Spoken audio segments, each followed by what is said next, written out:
Hi everyone, welcome to a Classic Panel Company restoration and recreation.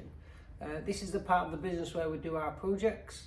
Obviously we have the business side that does all the parts for the Classic Fords, classicpanelcompany.com. This side is the side where we do our projects. This in particular project is the Supervan replica we're building. Obviously the original one was built in the 1970s, early 1971 by Terry Drury and his team at Terry Drury Racing. Something I've looked at for a long time. He's trying to build a replica. Many people have thought about it. Some of us are only crazy enough to attempt it. Original idea was something similar to what they did with a big Ford powerful engine. Obviously to use the original Supervan body shell or identical one we've got here. So today I'm just going to take you through a few steps of the early stages. We wasn't managed to film some of the early developments we've done with the vehicle. Obviously we sat down with pen and paper and we first come up with the idea to build a replica of what you needed to be replica vehicle and something identical. Obviously you start with a MK1 transit body shell, which we managed to source a very good UK modelled vehicle. It was slightly different. It was a diesel fronted vehicle. Obviously we've actually changed lots of things, but the base there was for a good UK vehicle to start with, right hand drive. Some of the parts we can use, all the doors, the body shell, but literally like the original Supervan, it was only the body shell we used. Once we stripped the body shell, we then had to make a steel chassis, which we made a H-section chassis. We cut all the original chassis off the original van. We've made our own H-section chassis, which then take all the modern components. We wanted to use modern components because we do want to use this vehicle every day, and as much as we love the old vehicles and the simplicity, if you're using a vehicle every day, I must admit, some of the modern comforts we have outweigh the old ways of power steering, climate control, heated seats, luxuries we never had back in the 60s, 70s and definitely not in the 80s. So it's a bit of a mix and match recreation. Obviously the outside we're going to try and get it as identical as we can to the original Supervan. The biggest challenge is the arches. Obviously there was one-off arches made, and I'm lucky enough to have some really good people that I know through my years of motorsport with autographs. One in particular is John Wright from JWRC Fabrications over in Lincolnshire. John's had more years than I can certainly remember, probably 35-40 years involved in motorsport, building cars from ground up, from bare chassis. Many front engine rear wheeled autograss cars, successful at national level, national champions. So John's got a vast array of knowledge, great bloke, really nice man, and I'm lucky enough to be a friend of John's who's willing to help me with this project. Even he thought it was a little bit crazy, but as we've built a friendship more and more over the last few years, I even think he gets the idea. So yeah, it's always a crazy idea to do something like a Supervan. It was back in the day, and it's even more crazy today.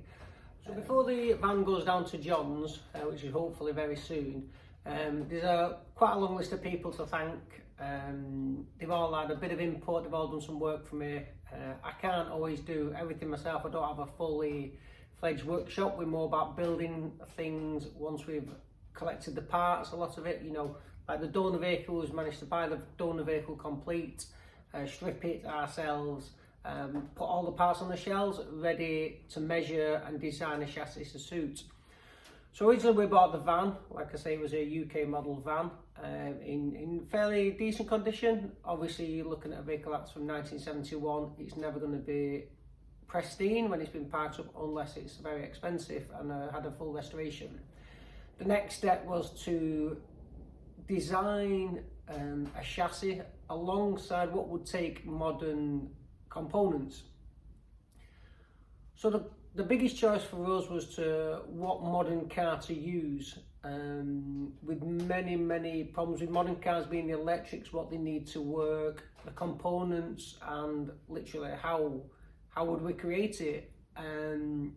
Obviously being the Ford Transit, I wanted to keep Ford parts used really. There is a couple of different parts and used, some parts that have been machined, but generally we stick to Ford as a brand. It's a Ford. I know it's certainly not a perfect replica of anything, but the mindset has always been Ford Transit, powerful engine. The original engine was a V8, as everybody knows, and it was in the back of the original Transit Supervan. One thing, we wanted to use the van as a daily user, so obviously with delivering parcels, delivering our panels throughout the country, we wanted to keep the load space free, as an original Transit was. So our decision was to put the engine in the front. Would we like to put a V8 in the front? Yes, it's just a big heavy lump, and we decided to go for the V6. So we've chosen the Ford Duratec V6, which is the AJ30 engine.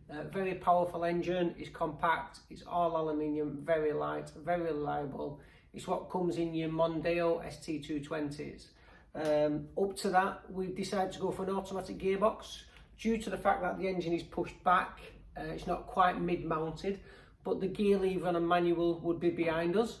So that just made it easy to take the option for an automatic transmission. It's a cable, the gear lever can be positioned anywhere within the cab. So we've got the body shell of the Transit Mark 1, original Mark 1 Transit body shell. We've got our own fabricated chassis. One thing I would just like to say thank you to AD at JST up in Bury, who helped us and got the chassis straight on his flatbed, helped us set it up. So that's a big thanks to AD at JST. And then luckily enough, the donor vehicle, a lot of the parts, literally the front end and the rear end, drop down in two cradles, which is the beauty of most modern cars. So literally we dropped the front cradle off the donor vehicle and it was just sat there, everything, engine, gearbox on the cradle. We've done the same at the back where you've got your drive shafts, your differential. It was all there in two separate cradles, which is why we choose the donor vehicle we did, because of that simplicity of two separate cradles with 99% of components bolting to it. So once we'd got the cradles on the floor, we then stripped the original Transit down to a bare shell, basically with all the doors removed and everything. We then decided to measure the wheelbase, what we wanted it. Obviously the wheels had to sit within the original arches of the Transit, so the wheelbase is identical to the Mark 1 Transit. The width will obviously, we decided on the width once we know where the wheel arches sit. But once we got the wheel base right in length, we designed the chassis off that basically. As the original Supervan, our replica does sit a little bit higher than a normal Mark 1 Transit.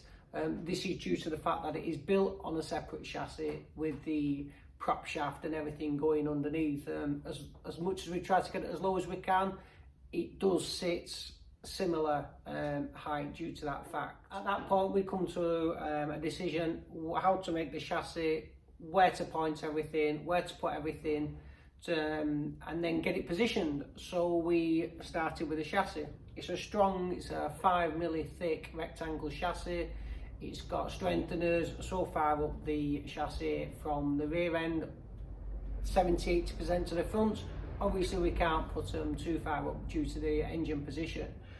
The engine position itself is part of the manufactured cradle, which obviously keeps it all tied in together. So again, once we've got the chassis made, we could bolt the rear cradle on and the front cradle. The rear cradle was relatively easy because there is no suspension mounts that come off to the original body of the car. Everything bolted within that cradle. So the rear subframe to go on was relatively straightforward. It's 4 bolts and it takes everything. There's a couple of strengtheners we've put in extra due to the shape of the original car it come off, whereas this is just, as I say, a H-section chassis. The front's been slightly different. The engine gearbox dropped in on the cradle as it should. All the bottom arms, all the bottom geometry. The original steering rack, which again is a modern steering rack running power steering. The biggest problem we come across was the steering, because obviously on a modern vehicle, you're in a modern car, you're sat behind the steering rack. It's probably below your feet if nobody knows. It's in front of your feet area on a car on the front cross member. Obviously in the van it's been very different, so we're sat on top of the steering rack, which literally means as you're at full length holding the steering wheel, your hands are in front of the steering rack position. So it's been a major task. We've had to design a steering column, you could say, to basically work out. We did think of the original Supervan, which literally went straight through the floor with the steering column, a bit like an old bus, but again, due to wanting to build it in a modern spec with modern internals and modern running gear, we had to think a bit outside the box. Regarding the steering, I will do a short separate video on that, because there's a couple of people to thank. Is an explanation, I can do the video and we can show you what we actually did. It's here. If you can't see on the pictures, this is it. It comes through the bulkhead and goes backwards, and at the moment that's all I'll tell you about it. It looks very simple, but believe me, it's took months and months, probably 12 months if not longer, from the thought process of how you actually create a steering column when you're already sat in front of the steering rack, to the process of having it made. But like I say, I'll talk about that in another video. The other big problem as well was where we go with the top arms. The top arms originally mounted to the body shell on the donor vehicle, so that gave us a problem of mounting it technically in fresh air. Obviously once you take away the body shell, it's the dimensions and how the arm works. It's so easy to get lost in, you know, trying to hang a piece of steel in mid-air. Lucky enough, we've done enough homework and enough measurements to get it somewhere near. You probably can't see the top arm, but it does actually mount to the chassis. At the moment, these temporary brackets, we were hoping they would be permanent, but one thing we've come across with obviously mounting it as a fixed point is we have no adjustments. We only have adjustment on the bottom arm for caster and camber. As again, you know yourselves, the more adjustment you've got, it's a totally different ball game. Once it goes for wheel alignment, if you've no adjustment, you know it's too far down the line to change. So last couple of days we've just been taking into consideration the pros and cons, and to be honest, the pros outweigh the cons. So we've just had some more bracketry made. So just on that note, a lot of our laser cut bracketry, one-off laser cut bracketry, small amounts, is done by a small business called 54 Metals. Lad Jonathan Hall up there is very good, very helpful. It's only a small business he does, it's mainly his weekend work.